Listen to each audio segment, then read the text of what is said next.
ನಮಸ್ಕಾರ. ನೆಲಮುಗಿಲು ಯೂಟ್ಯೂಬ್ ವಾಹಿನಿಗೆ ನಿಮಗೆ ಸ್ವಾಗತ. ಇವತ್ತು ನಾವು ಬೆಂಗಳೂರಿಂದ ಸ್ವಲ್ಪ ಹೊರಗಡೆ ಬಂದಿದ್ದೀವಿ. ಸುಮಾರು ಒಂದು 40 ಕಿಲೋಮೀಟರ್ ಆಸ್ಪಾಸಲ್ಲಿದ್ದೀವಿ. ಒಂದು ವಿಶೇಷವಾದ ಜಾಗ, ತುಂಬ ಜನಕ್ಕೆ ಪರಿಚಿತವಾದ ಜಾಗ ಕೂಡ. ಕೆಲವರು ಬಂದಿರ್ತಾರೆ, ಕೆಲವರು ನೋಡಿರ್ತಾರೆ, ಕೆಲವರು ತಿಳ್ಕೊಂಡಿರ್ತಾರೆ. ಆ ಜಾಗದ ಹೆಸರು ಸ್ವಲ್ಪ ದೂರ ಆದಮೇಲೆ ನಿಮಗೆ ಗೊತ್ತಾಗುತ್ತೆ. ಈಗ ಹೋಗ್ತಾ ಹೋಗ್ತಾ ರಸ್ತೆ ಯಾವುದಂತಾದರೂ ಏನಾದರೂ ನಿಮಗೆ ಗುರುತು ಸಿಗುತ್ತಾ ನೋಡಿ.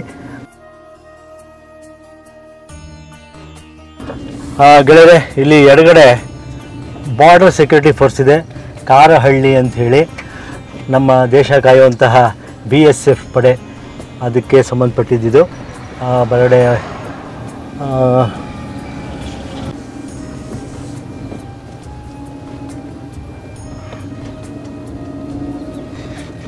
ಗೆಳೆಯರೆ, ನಂದಿ ಬೆಟ್ಟ 15 ಅಂತಿದೆ.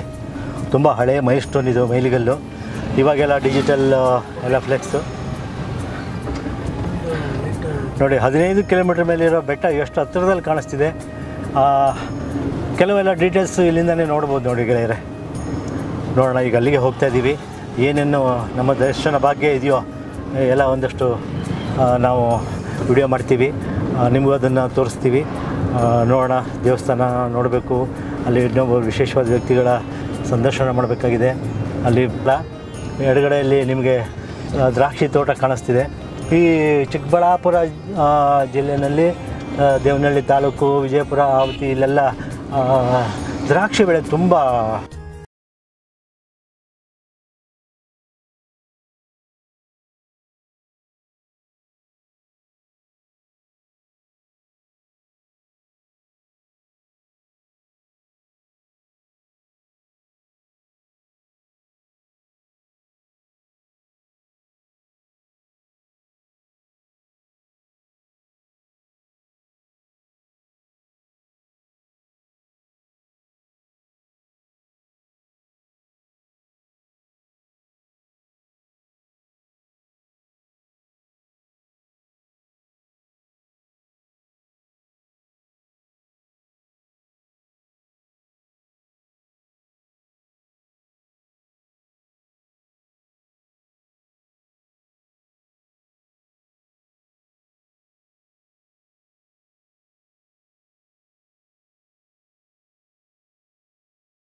ದೊಡ್ಡಬಳ್ಳಾಪುರ ಸರಹದ್ದು ಪ್ರಾರಂಭ.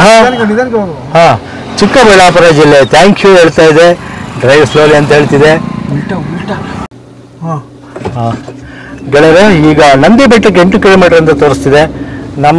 ನಾವು ಗಾಡಿ ಸ್ಟಾರ್ಟ್ ಮಾಡ್ಕೊಂಡು ಹೋಗ್ತಾ ಇರೋದು ಲೆಫ್ಟ್ ಸೈಡ್ ಇದೆ. ಆದರೆ ನಾವು ಬೆಂಗಳೂರಿಂದ ಬರಬೇಕಾದ್ರೆ ನಮ್ಗೆ ರೈಟ್ ಸೈಡ್ ಸಿಗ್ತಿತ್ತು. ನಾವು ಸ್ವಲ್ಪ ಸುತ್ತಾಕೊಂಡ್ಬಂದ್ವಿ. ಭೋಗನಂದೀಶ್ವರ ದೇವಸ್ಥಾನಕ್ಕೆ ಹೋಗಿ ನಂದಿ ಗ್ರಾಮದಲ್ಲಿರ್ತಕ್ಕಂಥ ದೇವಸ್ಥಾನವನ್ನು ಕವರ್ ಮಾಡ್ಕೊಂಡು ಬಂದ್ವಿ. ಈಗ ಬೆಟ್ಟ ಶುರು ಆಗ್ತಿದೆ. ಇಲ್ಲಿಂದ 8 ಕಿಲೋಮೀಟರ್ನಲ್ಲಿ ನಮಗೆ ನಂದಿ ಬೆಟ್ಟದ ದರ್ಶನ ಆಗುತ್ತೆ.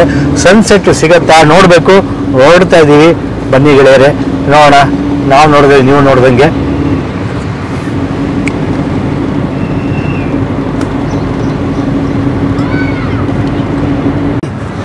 ಗೆಳೆಯರೆ, ನಂದಿ ಬೆಟ್ಟದ ರಸ್ತೆಯಲ್ಲಿದ್ದೀವಿ. ಸ್ವಲ್ಪ ಕಿರಿದಾಗಿದೆ, ತುಂಬ ವಿಶಾಲವಾಗೇನಿಲ್ಲ ರಸ್ತೆ. 30 ಕಿಲೋಮೀಟರ್ ಹೊರಡಬೇಕು ವೆಹಿಕಲಲ್ಲಿ.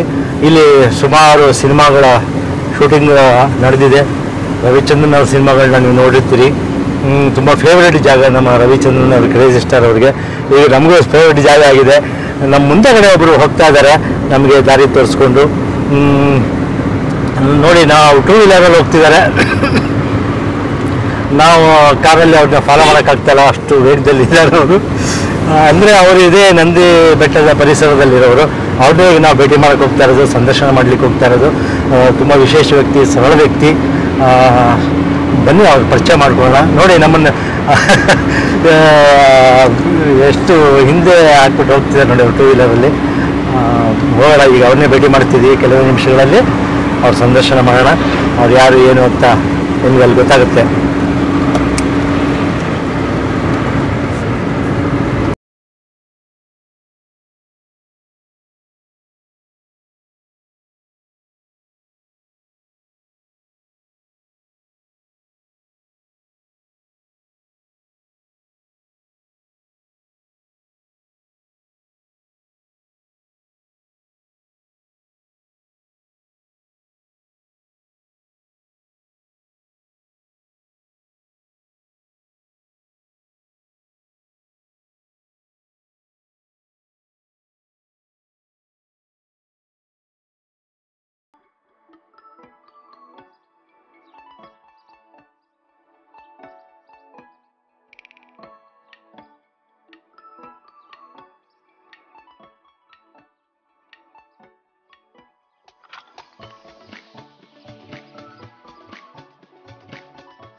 ಗೆಳೆಯರೆ, ನಂದಿ ಬೆಟ್ಟ ತುತ್ತ ತುದಿಯಲ್ಲಿದ್ದೀವಿ, ದೇವಸ್ಥಾನ ಇದೆ, ಆ ನಂತರ ಹೋಗೋಣ. ಅದಕ್ಕೆ ಮುಂಚೆ ನಂದಿ ಬೆಟ್ಟ ತುಂಬ ಫೇಮಸ್ ಆಗಿರೋದು ಸನ್ರೈಸ್ಗೆ, ಸೂರ್ಯೋದಯಕ್ಕೆ ಮತ್ತು ಸೂರ್ಯಾಸ್ತಮಾನಕ್ಕೆ, ಸನ್ರೈಸ್ ಆ್ಯಂಡ್ ಸನ್ಸೆಟ್. ಈಗ ಸನ್ಸೆಟ್ ಕಡೆ ಹೋಗಬೇಕು, ಮೋಡ ಮುಚ್ಕೊಂಡಿದೆ, ಹಾಗಾಗಿ ಸಿಗೋದು ಕಷ್ಟ. ಆ ಸ್ಪಾಟ್ಗಂತೂ ಹೋಗೋಣ, ಬನ್ನಿ ನೋಡೋಣ ಬನ್ನಿ.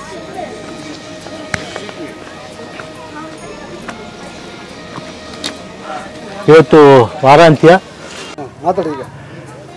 ಗೆಳೆಯರೆ, ಇಲ್ಲಿ ಒಂದು ಕಾಣಿಸ್ತಾ ಇದೆ ನಿಮ್ಗೆ ಸಣ್ಣ ದೇವಾಲಯ, ಶೀಟ್ ಗೀಟ್ ಎಲ್ಲ ಹಾಕಿದ್ದಾರೆ. ದೇವಸ್ಥಾನ ಅಂತ ಒಂದೇ ಸಲಕ್ಕೆ ನಿಮ್ಗೆ ಅನ್ಸೋದಿಲ್ಲ, ಆದರೆ ಇಲ್ಲಿ ಒಂದು ಬೋರ್ಡ್ ಇದೆ ನೋಡಿ, 600 ವರ್ಷದ ವ್ಯಾಸರಾಯರ ದಕ್ಷಿಣಮುಖಿ ಶ್ರೀ ವೀರಾಂಜನೇಯ ಸ್ವಾಮಿ ದೇವಾಲಯ. ಇದು ಈಶ್ವರನ ಭೋಗನಂದೀಶ್ವರ, ಇಲ್ಲಿ ನಂದೀಶ್ವರ ಇದೆ, ಆಂಜನೇಯನು ಕೂಡ ಇದ್ದಾನೆ. ಹರಿಹರ ಭೇದ ಇಲ್ಲದಿರತಕ್ಕಂಥ ಜಾಗ ಅಂತ ಹೇಳ್ಬೋದು. ಇಲ್ಲಿ ಕಲ್ಲು ಬಂಡೆಗಳು, ಬೆಟ್ಟಗಳು ತುಂಬ ವಿಶಾಲವಾಗಿದೆ, ಕೆಲವು ಕಡೆ ತುಂಬ ಸ್ಟೀಪ್ ಆಗಿದೆ, ಅಂದರೆ ತುಂಬ ಆಳವಾಗಿದೆ. ಸ್ವಲ್ಪ ಅದು ಎಚ್ಚರ ತಪ್ಪಿದ್ರೆ ಬಿದ್ದು ಪೆಟ್ಟು ಮಾಡ್ಕೊಳ್ಳೋವಂಥದ್ದು ಅಪಾಯ ಇದೆ. ಹಾಗಾಗಿ ತುಂಬ ಕೇರ್ಫುಲ್ಲಾಗಿ ನಡಿಬೇಕು. ಅದಕ್ಕೋಸ್ಕರ ಈಗ ಮೆಟ್ಲುಗಳನ್ನು ಕೂಡ ಮಾಡಿದ್ದಾರೆ. ಮಕ್ಕಳು, ವಯಸ್ಸಾದವರೆಲ್ಲ ಇದನ್ನು ಬಳಸ್ಕೊಂಡು ಈ ಮೆಟ್ಲ ಮೂಲಕ ಹತ್ಕೊಂಡು ಹೋಗ್ಬೋದು. ಬನ್ನಿ ಹೋಗೋಣ.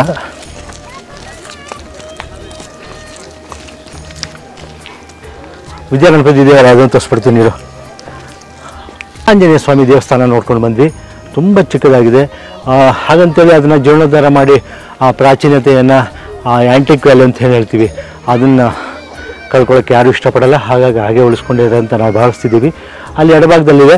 ಈಗ ಅದರ ಬಲಭಾಗದಲ್ಲಿ, ನನಗೆ ಬಲಭಾಗದಲ್ಲಿ ಶ್ರೀ ವಿದ್ಯಾಗಣಪತಿ ದೇವಾಲಯ ಇದೆ. ಇಲ್ಲಿ ನಂದೀಶ್ವರ ಇದ್ದಾನೆ ನೋಡಿ. ಅಲ್ಲಿ ವಿದ್ಯಾಗಣಪತಿ, ಇಲ್ಲಿ ನಂದಿ.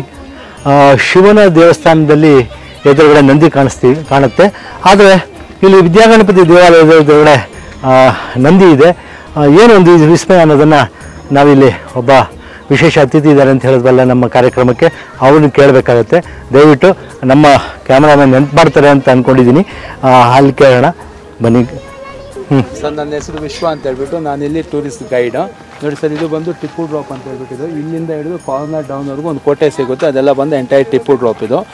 ಈ ಟಿಪ್ಪು ಡ್ರಾಪ್ ಅಂದರೆ ಟಿಪ್ಪು ಸುಲ್ತಾನರ ಕಾಲದಲ್ಲಿ, ಅಂದರೆ ಸುಮಾರು ಒಂದು 300 ವರ್ಷದಿಂದ ಇಲ್ಲಿ ಟಿಪ್ಪು ಮತ್ತು ಬ್ರಿಟಿಷರಿಗೆ ಆಗಾಗ ಸಣ್ಣ ಪುಟ್ಟ ಯುದ್ಧ ಆಗ್ತಿರುತ್ತೆ.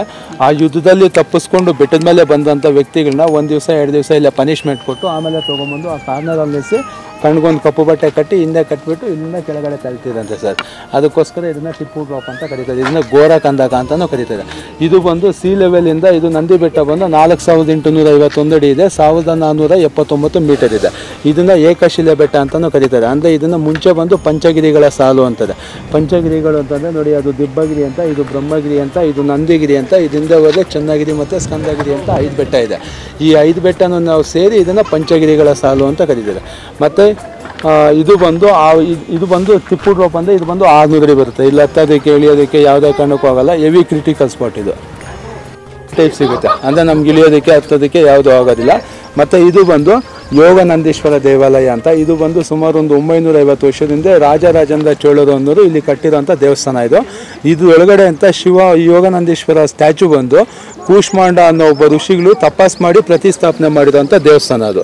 ಅಂದರೆ ಇಲ್ಲಿ ಬಂದು ಇಂಪಾರ್ಟೆಂಟ್ ಏನಂತಂದರೆ, ಇಲ್ಲಿ ಈಶ್ವರ ಬಂದು ಇದರೊಳಗಡೆ ಕೂತ್ಕೊಂಡು ತಪಾಸ್ ಮಾಡ್ತಾ ಇರೋ ಉದ್ದೇಶದ ಮೇಲೆ ಇದನ್ನು ಯೋಗನಂದೀಶ್ವರ ಅಂತ ಕರೀತಾರೆ. ಮತ್ತು ಇಲ್ಲಿ ಬೆಟ್ಟದ ಮೇಲೆ ಚೋಳರು ಆ ಕಡೆ ಕೆತ್ತನೆ ಮಾಡಿರೋಂಥ ಒಂದು ನಲ್ಲಿಕಾಯಿ ಬಸವಣ್ಣ ಅಂತ ಒಂದು ತುಂಬ ದೊಡ್ಡದು, ಅಂದರೆ ಒಂದು 10 ಫೀಟ್ ಲಾಂಗ್ 6 ಫೀಟ್ ಹೈಟ್ ಒಂದು ಬಸವಣ್ಣನೂ ಇದೆ ಆ ಕಡೆ. ಆ ಬೆಟ್ಟ ಅದು ಬಸವಣ್ಣನ ಮುಂದೆ ಒಂದು ಬೆಟ್ಟದಲ್ಲಿ ಕ್ಯಾಮರಾ ಮುಂದೆ ಇರೋದ್ರಿಂದ ನಲ್ಲಿಕಾಯಿ ಬಸವಣ್ಣ ಅಂತ ಕರೀತಾರೆ. ಅದರಲ್ಲಿ ನಮ್ಮ ಆಸೆ ಆಕಾಂಕ್ಷೆ ಏನಾದರೂ ಇದ್ದರೆ ಅದು ಕಿವಿಯಲ್ಲಿ ಹೇಳಿದ್ರೆ ನೆರವೇರುತ್ತೆ ಅಂತ ಹೇಳ್ತಾರೆ. ಮತ್ತು ಅದ್ರ ಪಕ್ಕದಲ್ಲಿ ಒಂದು ಬ್ರಹ್ಮಾಸ್ತಮ ಅಂತ ಒಂದು ಗುಹೆ ಇದೆ. ಅದರೊಳಗಡೆ ಬಂದರೆ ಆವಾಗಿಂದನೂ, ಅಂದರೆ ಸುಮಾರು ವರ್ಷಗಳಿಂದನೂ ಅದು ನ್ಯಾಚುರಲ್ ಕೇವ್, ಅದು ಅಂದರೆ ನೈಸರ್ಗಿಕವಾದಂಥ ಗುಹೆ. ಅದರೊಳಗಡೆಯಿಂದ ಆವಾಗಿಂದನೂ ಅಷ್ಟೇ ಇಲ್ಲಿ ಬಂದಂಥ ಋಷಿ ಮುನಿಗಳು ಅದರೊಳಗಡೆಯಿಂದ ಕೂತ್ಕೊಂಡು ಮೆಡಿಟೇಷನ್ ಮಾಡಿ ಹೋಗ್ತಾ ಇದ್ದೀವಿ ಸರ್. ನೆಲ್ಲಿಕಾಯಿ ಬಸವಣ್ಣನ ನೀವೇನಾದ್ರು ಕೇಳಿಲ್ವಾ ಸರ್? ನೆಲ್ಲಿಕಾಯಿ ಬಸವಣ್ಣನಲ್ಲಿ ಹಾಂ, ನೀವೇನಾದ್ರು ಕೇಳಿದ್ರೆ ಕೇಳಿಲ್ಲ. ನಿಮ್ಗೆ ಆಸೆಗಳಿಲ್ವಾ?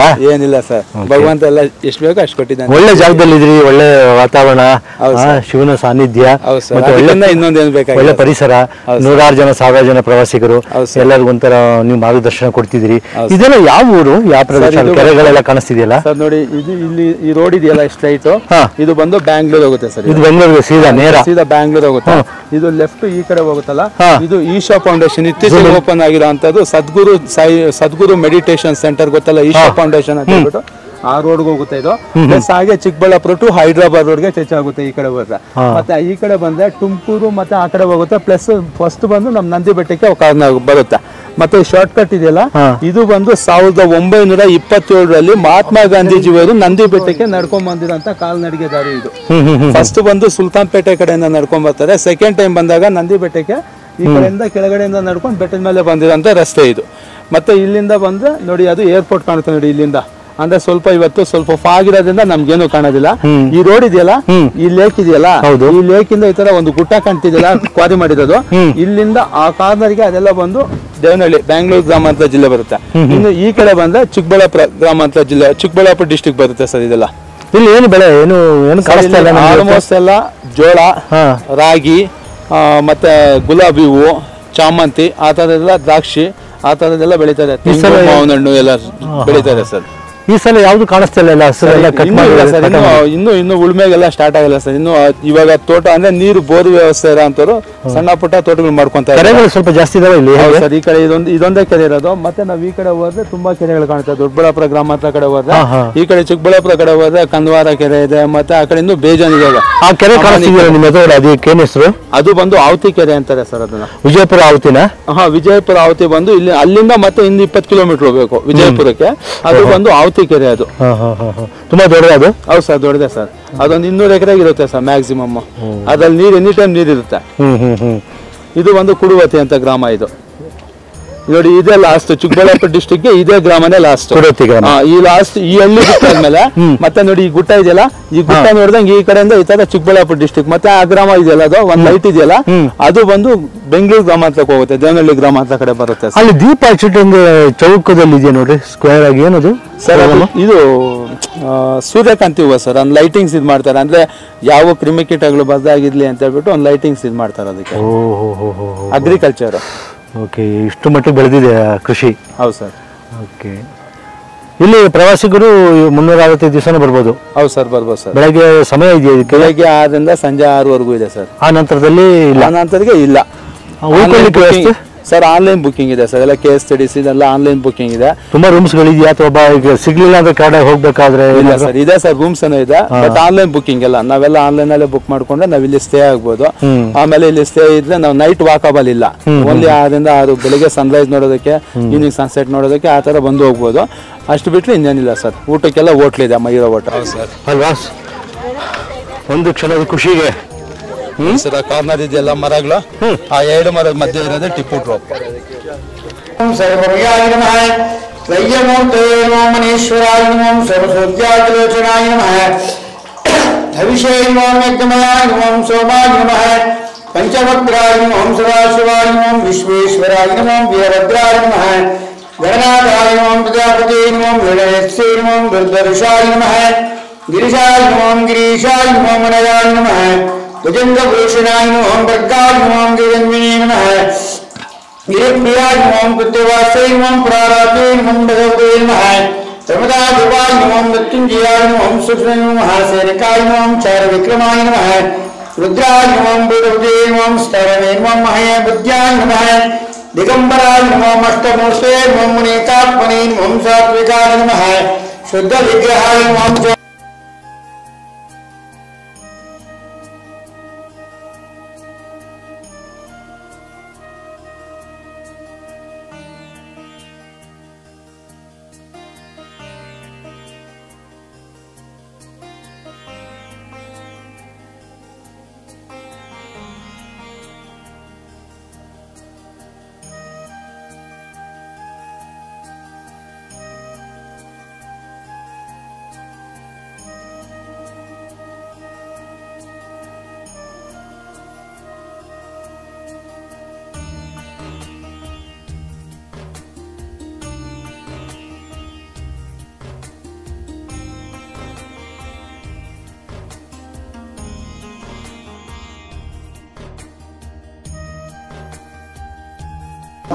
ನಾಗರಾಜ್ ಶಾಸ್ತ್ರಿ ಅಂತ ನಾಗರಾಜ್ ಅಂತಾನೆ ಹೇಳ್ತಾರೆ.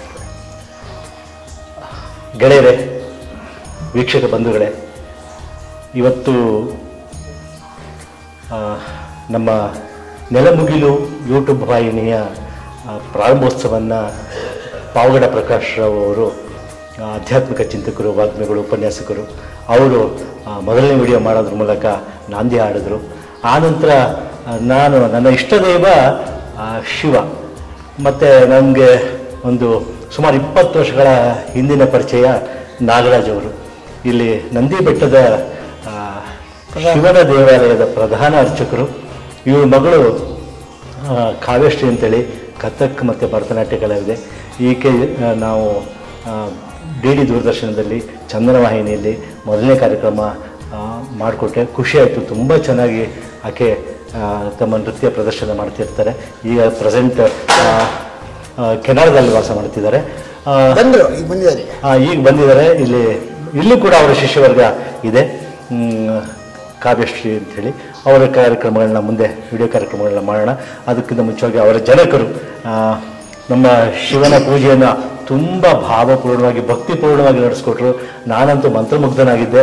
ಅವರ ಆ ಮಂತ್ರ ಉಚ್ಚಾರಣೆ ಶೈಲಿ ಈ ಒಂದು ಏಜ್ನಲ್ಲೂ, ಈ ಒಂದು ವಯಸ್ಸಿನಲ್ಲೂ ಅದ್ಭುತವಾಗಿ ಮೂಡಿಬಂತು. ಭಕ್ತಿ ನಮಗೆ 10% ಇದ್ದರೆ 100% ಆಗುವಷ್ಟು ಅವರು ನಮ್ಮನ್ನು ಮಂತ್ರಪರವಶನಾಗಿ, ಭಕ್ತಿ ಪರವಶನಾಗಿ ಮಾಡೋದಂತ ಹೇಳಿದ್ರೆ ತಪ್ಪಾಗಲ್ಲ. ಪಾವಗಡ ಪ್ರಕಾಶ್ ನಂತರ ನಾವು ಶಿವನ ಸನ್ನಿಧಾನಕ್ಕೆ ಬಂದಿದ್ದೀವಿ. ಅರ್ಚಕರು, ಪುರೋಹಿತರು ನಮ್ಮ ಹಿತವನ್ನು ಅವರು ಬಯಸ್ತಿದ್ದಾರೆ. ನಮಗೆ ಶಾಲೋದಿಸಿ ಸನ್ಮಾನ ಮಾಡಿದ್ದಾರೆ, ದೇವರ ಪೂಜೆ ಮಾಡಿ ಆಶೀರ್ವಾದ ಮಾಡಿಸ್ಕೊಟ್ಟಿದ್ದಾರೆ. ಹಾಗೆ ನಮ್ಮ ವಾಹಿನಿಗೂ ಕೂಡ ಅವ್ರ ಕಡೆಯಿಂದ ಆಶೀರ್ವಾದವನ್ನು, ಕೃಪೆಯನ್ನು, ಮಾರ್ಗದರ್ಶನವನ್ನು ನಾವು ಬಯಸ್ತೀವಿ. ನಾಗರಾಜ್ ಅವರೇ, ನಮ್ಮ ನೆಲಮುಗಿಲು ವಾಹಿನಿಯ ಮೊದಲನೇ ದಿನ ನಾವು ಇಲ್ಲಿ ಬಂದಿದ್ದೀವಿ. ಅದು ಅಚಾನಕ್ ನಮ್ಮನ್ನು ಕರ್ಕೊಂಡು ಬಂತು. ಸುಮಾರು ಸಲ ನಿಮ್ಮನ್ನು ಕೇಳ್ತಾ ಇದ್ವಿ ನಾವು, ತಾವು ಬ್ಯುಸಿ ಇದ್ರಿ, ನಮಗೆ ಅವಕಾಶ ಬರಲಿಲ್ಲ. ನೋಡಿ, ಮೊದಲನೇ ದಿನ ಶೋಭಕ ಸಂವತ್ಸರದಲ್ಲೇ ಪಾವಗಡ ಪ್ರಕಾಶ್ ಅವರ ನಂತರ ಶಿವನ ಸನ್ನಿಧಾನದಲ್ಲಿ ನಾಗರಾಜ್ ಅವರ ನಮ್ಮ ದರ್ಶನ ಆಯಿತು. ನಮ್ಮ ನೆಲಮುಗಿಲು ವಾಹಿನಿಗೆ ನಿಮ್ಮ ಕೃಪೆ, ಆಶೀರ್ವಾದವನ್ನು ಬಯಸ್ತೀವಿ. ಇಲ್ಲಿ ಶಿವನ ಸನ್ನಿಧಾನದಲ್ಲಿ ಬಂದಾಗ ನಿಮ್ಮ ಮಂತ್ರ ಕೇಳಿಸ್ಕೊಂಡು ನನಗೆ ಭಾಳ ತುಂಬ ಮಂತ್ರಮುಗ್ಧನಾಗ್ಬಿಟ್ಟೆ ನಾನು. ಹೇಗೆ ನಿಮಗೆ ಈ ಭಕ್ತಿ ಪಂಥದಲ್ಲಿ ಹೇಗೆ ಬಂದ್ರಿ ನೀವು ಅಂತಂದರೆ? ನನ್ನ ಹೆಸರು ಫಸ್ಟ್ ನನ್ನ ಇಂಟ್ರೊಡ್ಯೂಸ್ ಮಾಡ್ಕೊಳ್ತೀನಿ. ನನ್ನ ಹೆಸರು ನಾಗರಾಜ್ ಅಂತ. ನಾವು ಸುಮಾರು 128 ವರ್ಷದಿಂದ ನಮ್ಮ ತಾತ, ನಮ್ಮ ತಂದೆ 100 ವರ್ಷ ಬದುಕಿದ್ರು.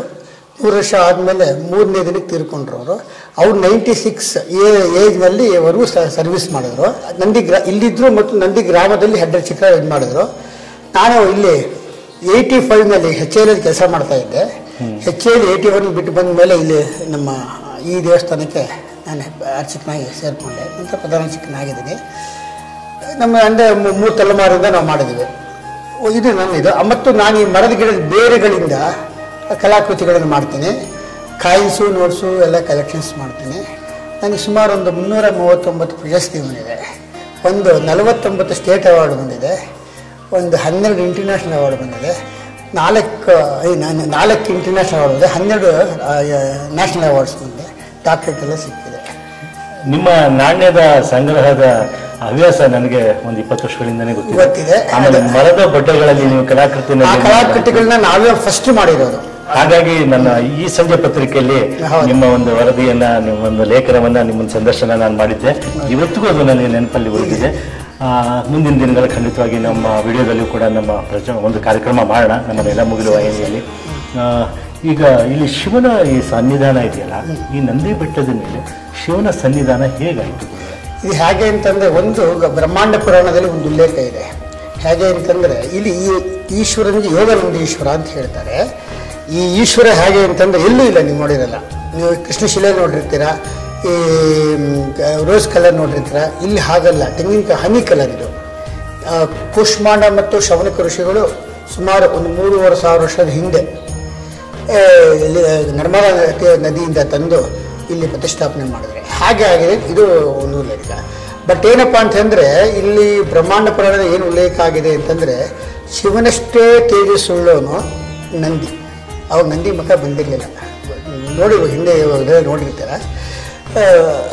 ಯಾವುದೋ ಒಂದು ಕಾರಣಕ್ಕೆ ಪಾರ್ವತಿ ಈಶ್ವರನ ಜೊತೆ ಮುನಿಸ್ಕೊಂಡು ತನ್ನ ತವ್ರ ಮನೆಗೆ ಹೊರಟೋಗ್ತಾಳೆ. ಹೋದಾಗ ಏನಾಗುತ್ತೆ, ಸ್ವಾಭಾವಿಕವಾಗಿ ದೇವರೇ ಇರಲಿ, ಮಾನವರೇ ಇರಲಿ, ಪ್ರಾಣಿಗಳೇ ಇರಲಿ, ಗಂಡ ಹೆಂಡತು ಇದ್ಮೇಲೆ ಅವೆಲ್ಲ ಇದ್ದೇ ಇದ್ದಿದ್ದೆ. ವಿರಹ ವೇದನೆ ಈಶ್ವರನಿಗೂ ಆಗತ್ತೆ. ಆವಾಗ ತನ್ನ ನಂದಿಗೆ ಹೇಳ್ತಾನೆ, ಅವ್ನಿಗೆ ಗೊತ್ತ ನಂದಿ ಶೃಂಗಿ ಅಂತ ಇರುತ್ತೆ, ಶೃಂಗಿ ಭುಂಗಿ ಅಂತ ಇರ್ತಾರೆ. ನಂದಿ ಒಂದು ವಾಹನ ಒಂದು ಯಾರ್ದು ಈಶ್ವರಂದು. ನಂದಿಗೆ ಹೇಳ್ತಾನೆ, ಓ ನಿಮ್ಮ ತಾಯಿ ನಿಮ್ಮ ಕರ್ಕೊಂಡು ಬಾರೋ ಅಂತ ಹೇಳ್ತಾರೆ. ಇವನೇನು ಮಾಡ್ತಾರೆ, ನಂದಿ ಎಲ್ಲ ಒಡ್ಡೋಲಗ, ಈಶ್ವರನ ಒಡ್ಡೋಲಗ ಜೊತೆನೆ ಎಲ್ಲ ಗೊತ್ತಲ್ಲ, ಒಡ್ಡೋಲಗ ಅಂತೆಲ್ಲ ಕರ್ಕೊಂಡು ಹೋಗ್ತಾನೆ. ಪಾರ್ವತಿ ವನವಿಹಾರದಲ್ಲಿ ಅಲ್ಲಿ ಇರ್ತಾಳೆ.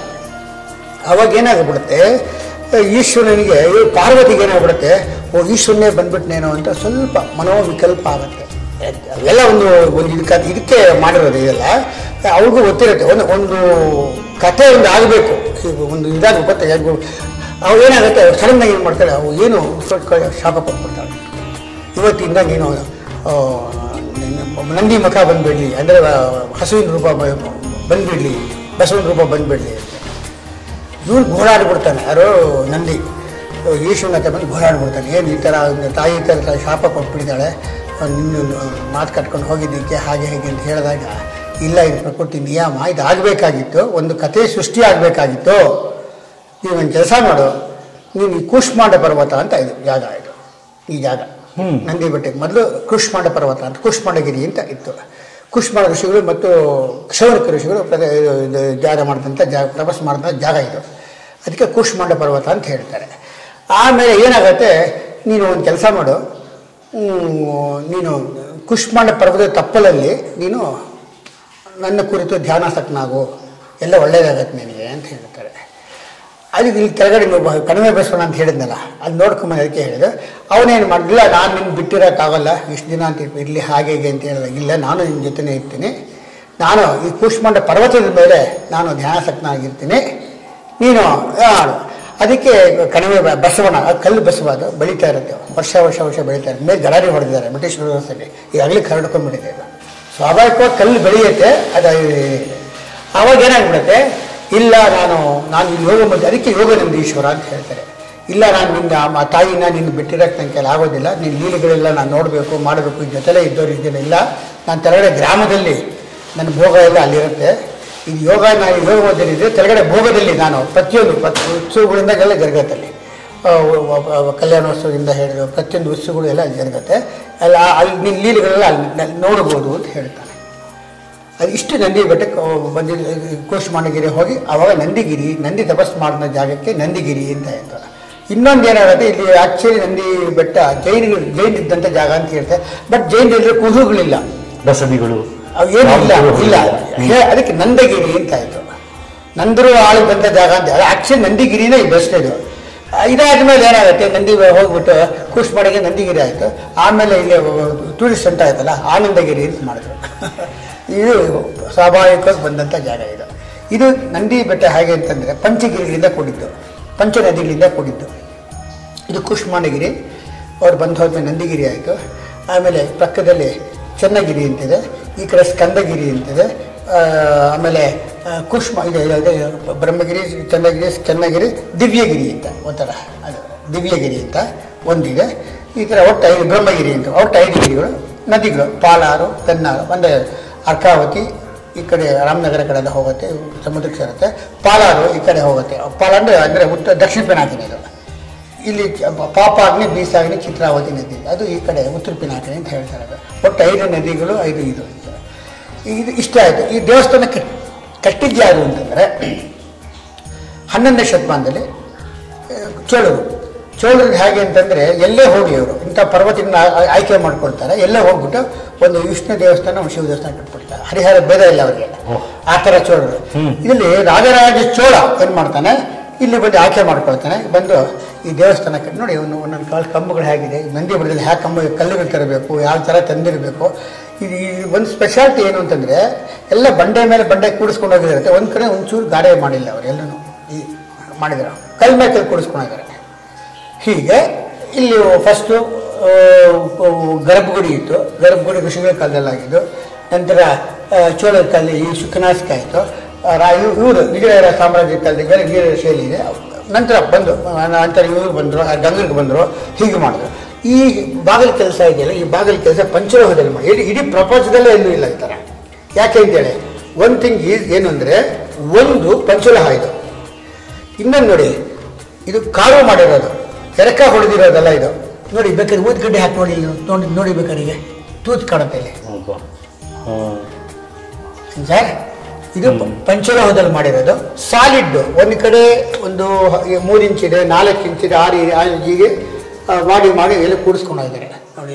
ಈ ಥರ ಎಲ್ಲೂ ನೀವು ನೋಡಿಲ್ಲ. ಇದು ಯಾರು ಗೊತ್ತೇ ಇಲ್ಲ, ಎಲ್ಲ ಕಲ್ಲು ಅನ್ಕೊಂಡ್ಬಿಟ್ಟಿದ್ರು. ನಾನು ವಾಶ್ ಮಾಡಿಸಿ ಈ ಲೆವೆಲಿಗೆ ತಂದೆ. ಒಂದು 20 ಸಲ ವಾಶ್ ಮಾಡ್ತೀನಿ. ವಾಶ್ ಎಲ್ಲ ಆಗೋಯ್ತೆಲ್ಲ ಫುಲ್ಲು. ಕಡೆಗೆ ಯಾರೋ ನಿಮ್ಮಂತ ಅದೇನು ಹೇಳ್ಬಿಟ್ರು, ಇದು ಮಾಡಿಬಿಡಿ ಗೋಲ್ಡ್ ಕಲರ್ ಹಾಕ್ಬೇಡ ಅಂದರು. ಆ ಗೋಲ್ಡ್ ಪೇಂಟ್ ಕೂಡ ಹೊರಿಸ್ಬೇಡ, ಅದು ನೋಡೋಕೆ ಒಳ್ಳೆ ತಾಮ್ರ ಥರ ಆಗ್ಬಿಟ್ಟು ಒಂಥರ ಪೇಂಟ್ ಥರ ಆಗಿಬಿಡ್ತು. ತಿರ್ಗಿ ಅದನ್ನೆಲ್ಲ ವಾಶ್ ಮಾಡಿಸಿ ತಿರ್ಗಿ ನ್ಯಾಚುರಲ್ ರೂಮಿಗೆ ತಗೊಂಬಂದಿದ್ದೀನಿ. ನೀವು ಕಲಾವಿದರಲ್ವಾ, ಅದಕ್ಕೆ ಶಿವ ನಿಮ್ಮನ್ನ ಪೂಜೆಗೆ ಬಳಸ್ಕೊಂಡ. ಇಲ್ಲ ಅದೇನು ಗೊತ್ತಾ ಹೇಳ್ತೀನಿ ಕೇಳಿ. ನಾವು ಈ ವೃತ್ತಿಗೆ ಬರಬೇಕು. ನಮ್ಮ ತಂದೆ ಯಾಕೆಂತಂದ್ರೆ ಈ ಹಿಂಸೆಗಳಿಂದ ಇದರಿಂದ ಗೊತ್ತಲ್ಲ, ಅರ್ಚಕ ಹಿಂಸೆಗಳು ಹಾಗೆ ಅಂತ ಸಂಪಾದನೆಗಳಿಲ್ಲ. ಕಾಡು ವಾರಕ್ಕೂ ನಮ್ಮ ತಂದೆ ಕಾಲದಲ್ಲಿ ವಾರಕ್ಕಾದ್ರೂ ಕೂಡ ಒಂದು ಆಗಿನ ಕಾಲಕ್ಕೆ ಒಂದು 5 ರೂಪಾಯಿ ದುಡ್ಡು ಬರ್ತಿರ್ಲಿಲ್ಲ. ಆ ಥರದಲ್ಲಿ ನಮ್ಮ ತಂದೆಗೆ 12 ಜನ ಮಕ್ಕಳು, ಅದು 8 ಜನ ಆಯಿತು. 8 ಜನ ಮಕ್ಕಳಲ್ಲಿ ನಾನು 2 ಗಂಡು ಮಕ್ಕಳು, 6 ಜನ ಹೆಣ್ಣಿದ್ರು. ಅಂಥದ್ದನ್ನು ಮದುವೆಗಳು ಮಾಡಿ ನಮ್ಮ ಇಷ್ಟು ಓದಿಸಿದ. ಈ ಮಟ್ಟಿಗೆ ಬರೋಕ್ಕೆ ನಮ್ಮ ತಂದೆನೇ ನಾವು ಇದಕ್ಕೆ ಕಾರಣ. 100 ವರ್ಷ ಬದುಕಿದ್ವಿ, ಅದೇ ನಮ್ಗೆ ತೃಪ್ತಿ. ಆ ನಂತರ ಇಲ್ಲ ಆದ್ಮೇಲೆ ನನಗಿಲ್ಲ ಅಪಾಯಿಂಟ್ಮೆಂಟ್ ಕೊಟ್ಟು ತೆಲಗಡೆ ಅವ್ರನ್ನೇನು ಮಾಡಿದ್ರು, ನಂದಿ ಗ್ರಾಮದಲ್ಲಿ ಹೆಡ್ ಚಿಕ್ಕನಾಗಿ ಮಾಡಿದ್ರು. ಯಾರೂ ಬರಲಿಲ್ಲ ಅಂತ. ಅಲ್ಲೂ ಏನು ಇರಲಿಲ್ಲ ಮೊದಲೆಲ್ಲ. ಈಗ ನಮ್ಮ ತಂದೆ ಹೋದ್ಮೇಲೆ ಭಾಳ ಇಂಪ್ರೂವ್ ಆಯ್ತು. ಆಮೇಲೆ ಇದೆಲ್ಲ ದೇವಸ್ಥಾನದ ಕತೆ ಇದಾಯ್ತು. ಆಮೇಲೆ ಇಲ್ಲಿ ಬಸವಣ್ಣ, ನಲ್ಲಿಕಾಯಿ ಬಸವಣ್ಣ ಅಂತ, ಅದು ಚೋಳರ ಕಾಲದಲ್ಲೇ ಮಾಡಿರೋದು. ಆ ಕಡೆ ಇದೆ ಪಾಲ ಅರ್ಕಾವತಿ, ಈ ಕಡೆ ಇದೆ ಪಾಲ ನದಿ, ಈ ಕಡೆ ನಂದಿ ಬಿಡಿ 2 ನದಿ ಹುಟ್ಟತ್ತೆ. ಇನ್ನು ನಂದು ಹೇಳಕ್ ಕೊಡ್ಬೇಕಂದ್ರೆ ಗೊತ್ತಲ್ಲ ನಿಮಗೆ. ಅದಕ್ಕೆ ಮುಂಚೆ ನಾನು ಬರ್ತೀನಿ, ದೇವಸ್ಥಾನದ ಫಸ್ಟ್ ಆಗ್ಬಿಡ್ಲಿ. ನಿಮ್ದು ಸಾಧನೆ ನೋಡೇ ನಾನು ಇಲ್ಲಿಗೆ ಬಂದಿದ್ದು, ಅದನ್ನ ಹೇಳಬೇಕಾಗಿದೆ. ನಾನು 5 ರಿಂದ 6 ಸಾವಿರ ಅಡಿ ಎತ್ತರದಲ್ಲಿದೆ. ಇಲ್ಲ, ಇದು ಏನು ಗೊತ್ತಾ, ಆಕ್ಚುಲಿ ಸಮುದ್ರ ಮಟ್ಟಕ್ಕೆ ಮೀನ್ ಸಿ ಲೆವೆಲ್ ಅಂತ, MSL ಅಂದ್ರೆ ಮೀನ್ ಸಿ ಲೆವೆಲ್ ಅಂತ. ಸಮುದ್ರದ ಒಬ್ಬರ ಇರುತ್ತಲ್ಲ ಆ ಲೆವೆಲ್ ತಗೊಳ್ತಾರೆ. ಅದು ತಗೊಂಡಾಗ 4851 ಅಡಿ ಯಾವುದು ನಂದಿ ಬೆಟ್ಟ. ಗ್ರೌಂಡ್ ಲೆವೆಲ್ಗೆ 1851 ಅಡಿ ಗ್ರೌಂಡ್ ಲೆವೆಲ್ಗೆ. ಆದರೆ ಆಗಿನ ಕಾಲದಲ್ಲಿ ಶತಮಾನಗಳ ಹಿಂದೆ ಪುರಾಣದಲ್ಲಾಗ್ಬೋದು, ಇತಿಹಾಸದ ಹಿನ್ನೆಲೆಯಲ್ಲಿ ಇಷ್ಟು ಎತ್ತರದ ಪ್ರದೇಶವನ್ನು ಬೆಟ್ಟವನ್ನು ಹತ್ತಿ ಬಂದು ಯಾರು ಪೂಜೆ ಮಾಡಿಸ್ತಿದ್ರು ಅನ್ನೋದು ಪ್ರಶ್ನೆ. ಅದೇ ಇವೆಲ್ಲ ಹೇಳಬೇಕು ಅಂತಂದ್ರೆ ಇವೆಲ್ಲ ಕಾಡು ಸರ್. ಇದೆ ಫುಲ್ ಓಲ್ ಎಲ್ಲ ಕಾಡಿದು, ನಂದಿ ಬೆಟ್ಟ ಎಲ್ಲ ಕಾಡು, ಜಂಗಲ್ ಇದು. ಅವ್ರು ಆಯ್ಕೆ ಮಾಡ್ಕೊಂಡು ಜಾಗನ. ಯಾಕಂದ್ರೆ ಯಾರೋ ಬಂದಿರ್ತಾರೆ, ಯಾವುದೋ ಬಂದು ನೋಡಿರ್ತಾರೆ. ಆ ರಾಜ ಇವಾಗೆಲ್ಲ ಪಕ್ಕದ ಟಿಪ್ಪು ಸುಲ್ತಾನ್ ಟಿಪ್ಪು ಹುಟ್ಟಿದಂಥ ಜಾಗ. ಹೀಗೆ ಅವನು ನಂದಿ ಬೆಟ್ಟದಲ್ಲಿ ಏನು ಮಾಡ್ದ, ಎಲ್ಲ ಯಾರೇ ಬಂದ್ರಿ ನಂದಿ ಬೆಟ್ಟಕ್ಕೆ ಸಮ್ಮರ್ಲಿ ಆಯ್ಕೆ ಮಾಡ್ಕೊಳ್ತಾ ಇದ್ರು. ಹಿಂದಿನ ಕಾಲದಲ್ಲಿ ಏನು ಮಾಡಿ ಚೋಳರು ಅವ್ರು ಏನೋ ಅಂತ ಇಂಥ ಚೋಳರು ಏನು ಮಾಡ್ತಾ ಇದ್ರು ಅಂತಂದರೆ, ಇದು 21ನೇ ಚೋಳ ಕಟ್ಟಿದ್ದು ಅಂತ, ಇದು ರಾಜರಾಜ ಚೋಳ ಅಂತ ಕಟ್ಟಿದ್ದವನು. ಅವ್ನು 23 ಸಂತತಿ ಇದೆ. 21ನೇ ಚೋಳ ರಾಜರಾಜ ಚೋಳ ಕಟ್ಟಿರೋದು ದೇವಸ್ಥಾನದ್ದು. ಅವ್ನು ಇದನ್ನು ಆಯ್ಕೆ ಮಾಡಿಕೊಂಡ. ಯಾಕೆಂದರೆ ಸಣ್ಣ ಗರ್ಭಗುಡಿ ಇತ್ತು, ಏನು ಸಣ್ಣದ ಮಂಟಪ ಏನೋ ಇತ್ತೋ ಏನೋ ಗೊತ್ತಿಲ್ಲ. ನಾವು ಹಿಂದಿನ ಕಾಲ ಪ್ರಮಾಣ ಕೂಡ ಬರೆದಿರೋದು. ನಂತರ ಇದೆಲ್ಲ ಇದೆ. ಆಮೇಲೆ ಸಾಂಬಾಜಿ ಅಂತ ಒಬ್ಬ ಇದ್ದ, ಇವರು ಪೇಶ್ವಾಸ್ ಅವರು, ಸಾಂಬಾಜಿ. ಅವ್ರು ಸ್ವಲ್ಪ ಕೊಡುಗೆ ಕೊಟ್ಟಿದ್ದಾರೆ. ಅವ್ರು ಸಾಂಬಾಜಿ ಶಾಸನ ಎಲ್ಲ ಇದೆ ಆಚೆ ಕಡೆಯಲ್ಲಿ, ಸಾಂಬಾಜಿ ಶಾಸನ ಎಲ್ಲ ಇದೆ. ಅದನ್ನು ಕೂಡ ಓದಿಸಿದ್ದೀನಿ ನಾನು. ಸ್ಕ್ರಿಪ್ಟ್ ಆಗಿ ಇವನ್ನ ಕಲಿಸಿ ಅವ್ರಿಗೆ ಓದಿಸಿದ್ದೀನಿ ನಾನು. ಅದೆಲ್ಲ ಸಾಂಬಾಜಿ ಶಾಸನ ಅಂತಲೇ ಇದೆ. ಆಮೇಲೆ ಇನ್ನೊಂದು ಹೇಳಬೇಕು ಅಂತಂದರೆ, ಈ ನಂದಿ ಬೆಟ್ಟ ಒಂದೇ ಕಲ್ಲು, ಎಲ್ಲೂ ಜಾಯಿಂಟ್ಸೇ ಇಲ್ಲ, ಒಂದೇ ರಾಕು. ಇಲ್ಲಿ ಒಂದು ನೀರು ಸಿಗಲ್ಲ, ಏನು ಸಿಗಲ್ಲ. ಒಂದು ಇದಕ್ಕೆ ಹೊಡೆದ್ರೆ, ಏನೋ ಸಿಡ್ಲು ಹೊಡೆದ್ರೆ ಇಡೀ ನಂದಿ ಬೆಟ್ಟ ಕತ್ತಲಲ್ಲಿ ಮುಳುಗಿಬಿಡುತ್ತೆ, ಅರ್ಥಿಂಗ್ ಆಗಲ್ಲ. ಇದು ಬೆಟ್ಟನೇ ಇದಾಗ್ಬಿಡುತ್ತೆ. KGF ಅಲ್ಲಿ ಬ್ಲಾಸ್ಟ್ ಮಾಡಿದ್ರೆ ಇದ್ರೆ KGFಗೂ ಇಲ್ಲಿಗೂ ಚಿನ್ನದಿಗೆ ಇದಿದೆ, ಅಲ್ಲಿ ಬ್ಲಾಸ್ಟ್ ಮಾಡಿದ್ರೆ ನದಿ ಬೆಟ್ಟ ನಡುತ್ತೆ ಹಾಗೆ. ಇಲ್ಲಿ ನಾವು ನೋಡಿದ ಇನ್ನೊಂದು ಏನಪ್ಪ ಅಂತಂದ್ರೆ, ಈಶ್ವರನ ನೋಡಿದ ಮೇಲೆ ನಾವು ಪಾರ್ವತಿ ನೋಡಲೇಬೇಕು. ಯಾಕೆಂತಂದ್ರೆ ಈಶ್ವರ ಯೋಗ ಮಧ್ಯದಲ್ಲಿ ಇರೋದ್ರಿಂದ ಈಶ್ವರನ ಆಶೀರ್ವಾದ ಪಾರ್ವತಿ ಕೊಡ್ತಾಳೆ ಅಂತ ಅದಕ್ಕೆ ಮುಕ್ತಾಂಬ ಅಂತ ಹೇಳ್ತಾರೆ. ಮತ್ತು ನಂದಿ ಗ್ರಾಮದಲ್ಲಿ ಗಿರಿಜಾ ಕಲ್ಯಾಣ ಪ್ರತಿಯೊಂದು ಇರೋದನ್ನ ಭೋಗ ಮತ್ತು ಗಿರಿಜಾಂಬ ಅಂತ ಹೇಳ್ತಾರೆ. ಇಷ್ಟ ಯೋಗಕ್ಕೂ ಭೋಗಕ್ಕೂ ಇರೋ ವ್ಯತ್ಯಾಸ. ಇಲ್ಲಿ ಯೋಗದಲ್ಲಿ ಇರ್ತಾನೆ, ಅಲ್ಲಿ ಭೋಗದಲ್ಲಿ ಇರ್ತಾನೆ ಅಷ್ಟೇ. ಇದು ನಂತರ ಈ ಮಂಟಪಗಳು, ಆ ಮಂಟಪಗಳೆಲ್ಲ ಆ ಕಡೆ ಗಂಗರ ಕಾಲದ್ದಾಗಿದೆ, ಈ ಕಡೆ ಕೃಷ್ಣ ಕಾಲದಲ್ಲಿ ಇಂಪ್ರೂವ್ ಆಗಿದೆ. ಈ ದ್ವಾರಪಾಲಕರು ಅಷ್ಟೇ ಪಂಚಲೋಹದಲ್ಲಿ ಮಾಡಿರೋದು. ಒಂದು ಸುಮಾರು 20 ಜನ ಬೇಕು, ಸುಮ್ಮನೆ ಅಲ್ಲಾಡ್ಸಕ್ಕೆ, ಎತ್ತೋದಕ್ಕಲ್ಲ. ಸರ್ 20 ಜನ ಬೇಕು. ಶೃಂಗಿ ಭೃಂಗಿ ಅದು ಇದು ಲಕ್ಷ್ಮಣ, ಅದು ಶೃಂಗಿ ಮತ್ತು ಭಂಗಿ ಅಂತೆಲ್ಲ ಇದು ಎರಡು ವಿಗ್ರಹಗಳು. ದ್ವಾರಪಾಲ ಎಲ್ಲ ಹೋಗಿ ದ್ವಾರಪಾಲ ಇದೆ. ವಿಷ್ಣು ದೇವಸ್ಥಾನದಲ್ಲಿ ಜಯ ವಿಜಯತಿಗೆ ಪೂರ್ವದ್ವಾರ ದ್ವಾರಶ್ರೀ ಏನುವ ದಾತ್ರಿ ಏನುವ ವಿಧಾತ್ರಿ ಎಲ್ಲ ಜಯ ವಿಜಯರೇ ಗೊತ್ತಲ್ಲ. ಎಲ್ಲ ಅವರುಗಳ ಈಶ್ವರನ ಇದರಿಂದ ಜನ್ಮಗಳು ತಾಡಿ ಎಲ್ಲ ಜನ್ಮಗಳಲ್ಲೂ ಹರಿ ವೈರಿ ಆಗಿರ್ತಾರಲ್ಲ, ಗೊತ್ತಲ್ಲ ನಿಮಗೆ. ಗುರು, ನೀವು ಗಾಡೀಲಿ ಬರಬೇಕಾದ್ರೆ ಒಂದಷ್ಟು ಟೈಮ್ ಸಮಯ ಬೇಕು, ಒಂದಷ್ಟು ಗಂಟೆ ಬೇಕು, ಅರ್ಧ ಗಂಟೆನೋ 1 ಗಂಟೆನೋ ತೊಗೊಳ್ಬೋದು, ನಂಗೆ ಗೊತ್ತಿಲ್ಲ. ಆಗಿನ ಕಾಲದಲ್ಲಿ ಇಲ್ಲಿ ದೇವಸ್ಥಾನಕ್ಕೆ ಬಂದು ಪೂಜೆ ಮಾಡಿಸ್ಬೇಕಾದ್ರೆ ಅರ್ಚಕರ ನೀವು ಇಲ್ಲೇ ಉಳಿತಿದ್ರು ಅಥವಾ ಹಳ್ಳಿ ಜನ ಇಲ್ಲಿಗೆ ಹೇಗೆ ಬರ್ತಿದ್ರು? ಬರ್ತಿದ್ರು, ವಾರ ಯಾವಾಗಲೂ ಬರ್ತಾ ಇದ್ರು. ಹೇಳಿದ್ನಲ್ಲ, ಜನನ ಇದೇ ಇಲ್ಲ. ಮೊದಲು ನಾನು ಚಿಕ್ಕ ಹುಡುಗ ಇದ್ದೆ, ನಮ್ಮ ತಂದೆ ಎಲ್ಲ ಹೇಳ್ತಾ ಇದ್ದವರೆಲ್ಲ ಡೋಲಿಲಿ ಎತ್ಕೊಂಡು ಬರ್ತಾ ಇದ್ರು. ಈ ಎಲಿಜಿಬೆತ್ ಬಂದ ಮೇಲೆ ಅವಾಗ ಟಾರ್ ರೋಡ್ ಮಾಡಿದ್ರು. ಗಾಂಧಿನ ಕೂಡ ಡೋಲಿಲಿ ಎತ್ಕೊಂಡು ಬಂದಿರೋದು. ಗಾಂಧಿ ಬಂದ 2 ಸಲ ಬಂದ, 2 ಸಲ ಬಂದ ಗಾಂಧಿ ನಂದಿ ಬೆಟ್ಟಕ್ಕೆ ಬಂದರೆ ಮೊಡಕೋ ಹೊಸಳ್ಳಿ ಅಂತಿದೆ. ಆ ಊರಿಗೆ ಬಂದು ಅಲ್ಲಿಂದ ಡೋಲಿಗೆ ಬಂದರು. ಅದಕ್ಕೆ ಗಾಂಧಿ ಬೆಟ್ಟಕ್ಕೆ ಆಗಿರುವುದು ಆ್ಯಕ್ಚುಲಿ ಈಗ ಈ ಕೋಟೆ ಇದೆ ಎರಡು. ಈ ಕಡೆ ನಮ್ಮನೆ ಹಿಂದೆ ಕೋಟೆ ಇಲ್ಲ, ಈ ಕಡೆ ಟಿಪ್ಪು ಡ್ರಾಪ್ ಕಡೆ ಆ ಕಡೆ 2 ಕೋಟೆ ಇದೆ. ಈ ಕಡೆ ಎಲ್ಲ 1 ಕೋಟೆ ಇದೆ. ಯಾಕೆ ನಮ್ಮನೆ ಹಿಂದ್ಗಡೆ ಡೆಡ್ ಎಂಡ್ ಇದೆ, ಬರೋಕ್ಕೆ ಆಗಲ್ಲ, ಯಾರು ಹೀಗೆ ಬಂಡೆ ಹೀಗಿದೆ. ಈ ಕಡೆ ಬರೋ ಜಾಗ ಇದೆ. ಆವಾಗ ಹೈದರಾಲಿ ಇದೆ. ಆವಾಗ ಲಾರ್ಡ್ ಕಾರ್ನ್ವಾಲಿಸು ಅದನ್ನು ಇದು ಮಾಡ್ಕೊಂಡು ಬಂದು ಅಲ್ಲಿ ಹೊಡ್ಕೊಂಡು ಕೋಟೆ 1861ನಲ್ಲಿ ನಾವು ಹೊಡ್ಕೊಂಡು ಬಂದರು. ಅದಕ್ಕೆ ಅದೊಂದು ಇದೆ, ಬ್ರೀಚ್ ಅಂತ ಹೇಳ್ತಾರೆ. ಅದಕ್ಕೆ 3 ಸೀಕ್ರೆಟ್ ಪ್ಯಾಸೇಜಸ್ ಇದೆ. ಇಲ್ಲಿ ಕುದುರೆ ಬೆಟ್ಟ ಅಂತ ಒಂದು, ಗುಪ್ತಗಾಮಿ ಒಂದು, 3 ಇದೆ. ಅದು ಗೊತ್ತಲ್ಲ, ಯಾರೇ ಇದ್ರೂ ಕೂಡ ಯಾರ ಅಟ್ಯಾಕ್ ಮಾಡಿದಾಗ ಸೀಕ್ರೆಟ್ ಪ್ಯಾಸೇಜಿಂದ ತಪ್ಪಿಸ್ಕೊಂಡು ಹೋಗ್ತಾ ಇರ್ತಾರೆ. ಈಗ ನಂದಿ ಬೆಟ್ಟ ಅಂದ ತಕ್ಷಣ Tipu drop, sunset, Sunrise. Tipu drop ಅನ್ನೋದು ಇವತ್ತಿನ ಸುಮ್ಮನೆ ಇದಕ್ಕೆ ಅದೇನು ಅಂದರೆ ಆ ಕಡೆ ಅಲ್ಲಿ ಟಿಪ್ಪು ಡ್ರಾಪಲ್ಲಿ ಟಿಪ್ಪು ಇದ್ದಾಗ ಅಂದರೆ ಯಾರೇ ಬ್ರಿಟಿಷ್ ರೂಲರ್ಸ್ ಇರ್ಬೋದು, ಟಿಪ್ಪುನೇ ಇರ್ಬೋದು, ಯಾರೇ ಬಂದು ಕೂಡ ನಂದಿ ಬೆಟ್ಟ ಆಯ್ಕೆ ಮಾಡ್ಕೊಳ್ತಿದ್ದೆ. ಯಾವಾಗ ಅಂತಂದರೆ ಸಮ್ಮರ್ ವೆಕೇಷನ್ ಅಲ್ಲಿ 1 ತಿಂಗಳು 2 ತಿಂಗಳು ಅಷ್ಟೇ. ಟಿಪ್ಪು ಇರ್ಬೋದು, ಕಾರ್ನ್ವಾಲಿಸ್ ಇರ್ಬೋದು, ಬೆಂಟಿಂಕ್ ಇರ್ಬೋದು, ಎಲ್ಲರೂ ಬಂದೇ ಹೋಗಿರೋರು ಇಲ್ಲಿ.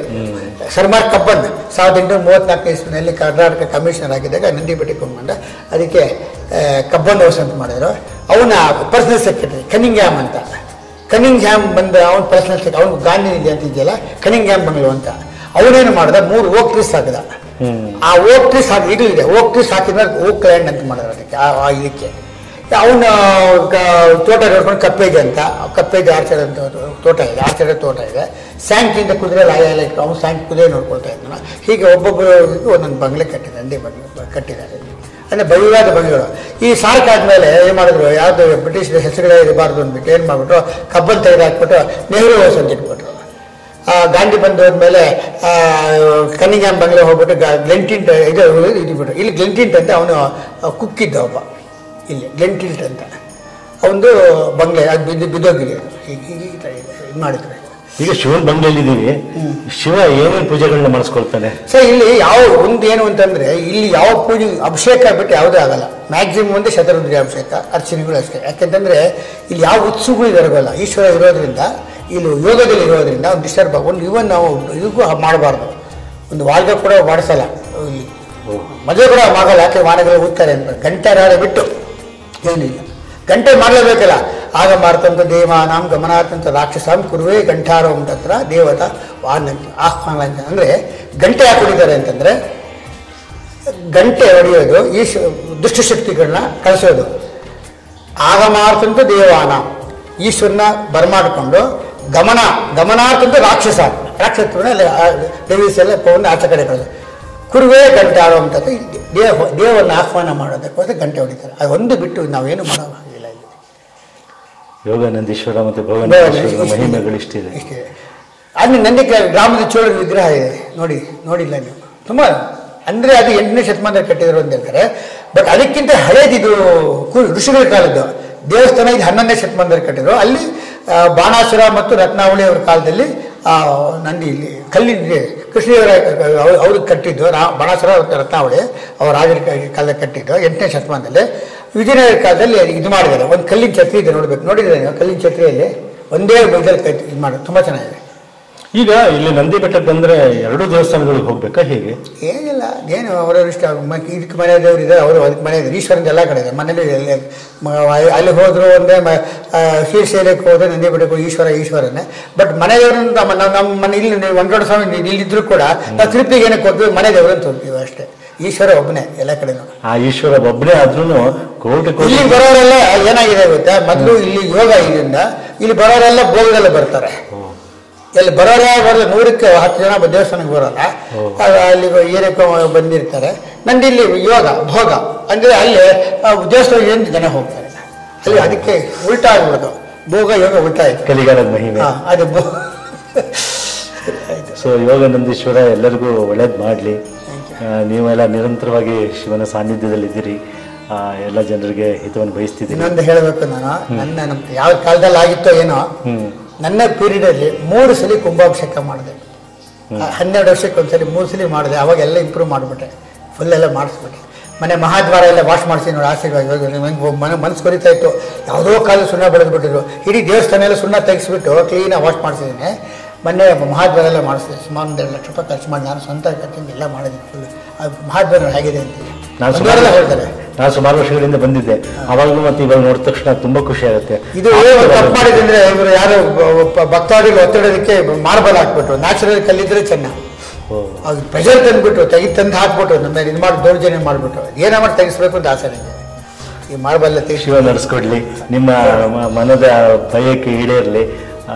ಇಷ್ಟೊತ್ತು ಮಾತಾಡಿದ್ರಿ, ಇನ್ನೂ ಮತ್ತೆ ನಿಮ್ಮ ಹತ್ರ ಮಾತಾಡಿದ್ರೆ ಶಿವನ ಸಾನ್ನಿಧ್ಯದಲ್ಲಿ ನಮಗೊಂದು ಮಾತಿದ್ದೆ ತಗೊಳ್ಳಿ ಬಂದು ಅಮ್ಮನ ದೇವಸ್ಥಾನಕ್ಕೆ ಹೋಗಿ ಸಾಯ್ತಾ ಬಂತ.